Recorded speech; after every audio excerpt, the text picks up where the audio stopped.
With 1080p monitors being so common and cheap, could a little extra money get you a much better product?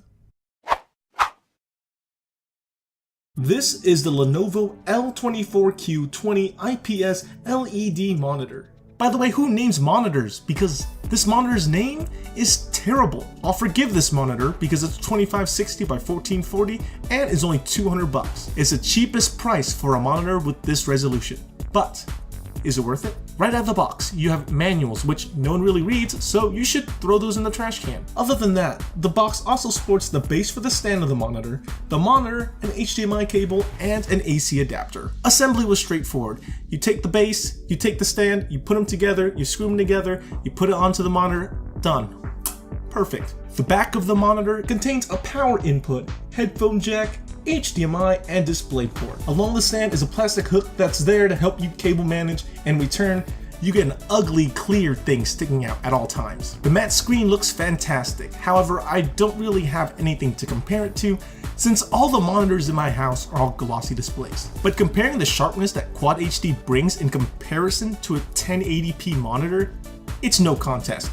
Quad HD wins. The bezels are thin to the point that they wouldn't really annoy you, but they're not as thin as Dell's ultra sharp line of monitors, because they're ultra sharp. I think to get the monitor this cheap, they had to make a few sacrifices. The first thing you'll notice, especially if you have a habit of shaking your leg like me, is that the stand is not all that sturdy. The display wobbles a lot, even with a little bit of movement, unlike some of its similarly priced 1080p counterparts. This really would be a non-issue if it had a VESA mount, which, by the way, this monitor doesn't. So even when your girlfriend, a boyfriend, a dog, parents start yelling at you to get off the computer and go do something else, well, it'll probably wobble. A couple of features are grayed out in the monitor's menus. I'm thinking because they probably use a default software package for all their monitors. But my question is, why didn't they just leave out the things that they didn't need? It just makes it look like it's incomplete.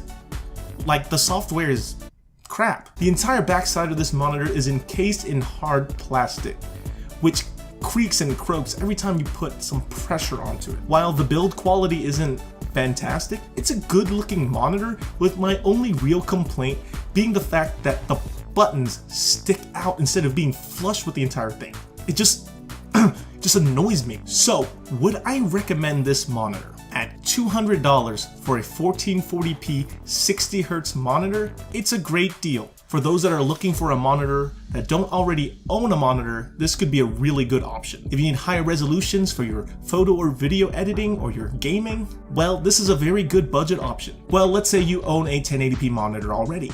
Well, then upgrading just doesn't seem as logical. Yeah, everything's more clear and crisp on a 1440p monitor. A 1080p monitor meets most people's needs. Unless, of course, like I said before, you're doing photo. You don't really need all that extra crispiness unless you're really doing photo, video, or gaming. 4K monitors are what you should be waiting to get cheaper, because once those get cheap, 4K. Is this monitor a good value for its price? Yes. Should everyone buy it? No. You make your own choices on what you think. Anyway, I hope you guys found this video useful. If you enjoyed it, give it a thumbs up, comment, and well, don't forget to subscribe. I'll see you guys next time.